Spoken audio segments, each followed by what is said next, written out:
નમસ્કાર, આપ જોઈ રહ્યા છો નેશન પ્લસ ન્યૂઝ. હું છું આપની સાથે હેતલ. સુરત શહેરમાં હની ટ્રેપ કરતી ગેંગ ઝડપાઈ છે. જે અંતર્ગત સરથાણા પોલીસે એક મહિલા સહિત 2 લોકોની ધરપકડ કરી છે. સુરત શહેરમાં હની ટ્રેપ કરતી ગેંગ ઝડપાઈ છે. જે અંતર્ગત સરથાણા પોલીસે એક મહિલા સહિત 2 લોકોની ધરપકડ કરી છે. સોશિયલ મીડિયા થકી આ મહિલા લોકોને ફસાવતી હતી, જેમાં 2 લોકોને હની ટ્રેપમાં ફસાવી રૂપિયા પડાવ્યા હોવાનું સામે આવ્યું છે.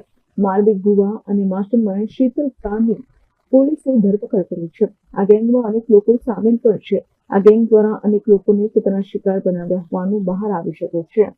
माननीय पुलिस कमिश्नर सूरत शहर की सूचना मुजब हर थाने में सूचना दी गई है कि जिस तरह के हनी ट्रैप के जितने भी केसेस होते हैं उन पे कड़क से कड़क कार्रवाई हो। तो सरथाना पुलिस स्टेशन विस्तार में पिछले कुछ समय से हमें कंप्लेंट मिल रही थी, जिसमें से कि एक ग्रुप जो है वो लड़कों को ब्लैकमेल करते थे और हनी ट्रैप केसेस में फंसाते थे। इसमें ऐसा होता है कि एक जो लड़की होती है वो लड़के को लालच देके कहीं सुनसान विस्तार में लेके जाती है। वहां पर जो लड़की का जो ग्रुप होता है वो पहले से ही तैनात रहता है। तो जैसे ही वो वहां पर पहुंचते हैं वो लोग उनका घेरा कर लेते हैं। वहां पे उनके साथ बोलाचाली, थोड़ी बहुत मारामारी करते हैं और साथ ही साथ वो जो लड़का होता है उसको ब्लैकमेल किया जाता है कि आप अभी के अभी तुम पैसे दो, अदरवाइज तुम्हारे ऊपर बलात्कार या दूसरी शरीर संबंधित गुनाहों का हम केस दर्ज कर देंगे। तो उस सिचुएशन में देर रात में टाइम पे वो लड़का घबरा जाता है और जितने भी उसके पास पैसे होते हैं फिजिकली या फिर जो ऑनलाइन पैसे होते हैं वो ट्रांसफर कर देता है। तो यही एक स्टोरी के तहत सरथाना पुलिस स्टेशन विस्तार में 2 गुना दाखिल हुए थे, तो जिसमें हमने टेक्निकल तपास करते और ह्यूमन इंटेलिजेंस के बेसिस पे 2 आरोपियों को पकड़ा है, जिसमें से एक आरोपी का नाम है मार्मिक भूपत भाई भुवा, जिसकी उम्र 33 वर्ष है। वो ड्राइविंग का काम करता है और कामरेज का रहने वाला है। और दूसरी जो महिला है उसका नाम है शीतल बेन, उसकी उम्र 32 साल की है और वो अमरोली की रहने वाली है।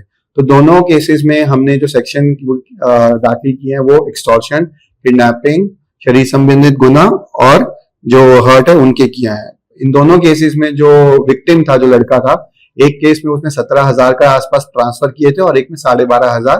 परंतु ये जो हमने दोनों गिरफ्तारी की है उससे हम ये अवेयरनेस क्रिएट करना चाहते हैं कि ऐसा कोई भी अगर हनी ट्रैप से रिलेटेड केस होता है, आप अपने पास की चौकी या पुलिस स्टेशन में जाएं, वहां कंप्लेंट करवाएं, ताकि इन तरह के गुनहगारों को हम आगे भी पकड़ पाए। किस तरह से इसको झांसे में लेते थे, क्या झांसा देते थे?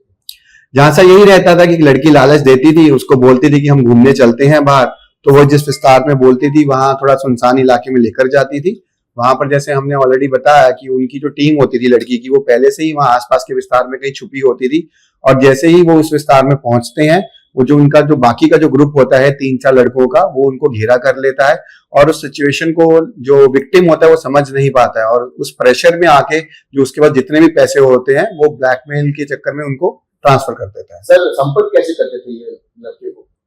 ये जैसे कि इनका अपना ही एक एमओ था, जितने भी उनको लगता है कि जौन से भी लड़के थोड़ा वेल ऑफ फैमिली से हैं, जो इनके पास थोड़ा हार्ड कैश या सॉफ्ट मनी रहती है, तो उनको वो टारगेट करते थे। जो घूमने फिरने लड़के उनको देखते थे जो उनको पैसे दे सकते हैं, तो उनको टारगेट करके पहले उनसे बातचीत करते हैं, उनसे दोस्ती बढ़ाते हैं और उनके साथ फिर जब बाहर घूमने के लिए निकलते हैं तो ये पूरा पहले से ही उनका एमओ रेडी रहता था। सर, अभी तक 2 फरियाद सामने आई, लगता है कि और किसी को भी शिकार बनाया है इन्होंने? अभी तक जो हमारे तपास किया, हमारे पास इनसे रिलेटेड कोई कंप्लेन नहीं आई है, बट जैसे मैंने कहा कि हम अवेयरनेस क्रिएट करना चाहते हैं। अगर इस तरह का कोई भी अगर केस होता है, आप जल्द से जल्द नियरेस्ट पुलिस स्टेशन में कंप्लेंट दें, ताकि अगर कोई और भी इस तरह का केस हो उस पर पुलिस कार्रवाई कर सके। Bureau Nation Plus News Surat. સમાચારોના સતત અપડેટ મેળવવા માટે અમારી નેશન પ્લસ ન્યૂઝની યુટ્યુબ ચેનલને સબસ્ક્રાઇબ કરો, બેલ આઇકન દબાવો અને જોડાયેલા રહો ફેસબુક, ઇન્સ્ટાગ્રામ અને ટ્વિટર પર.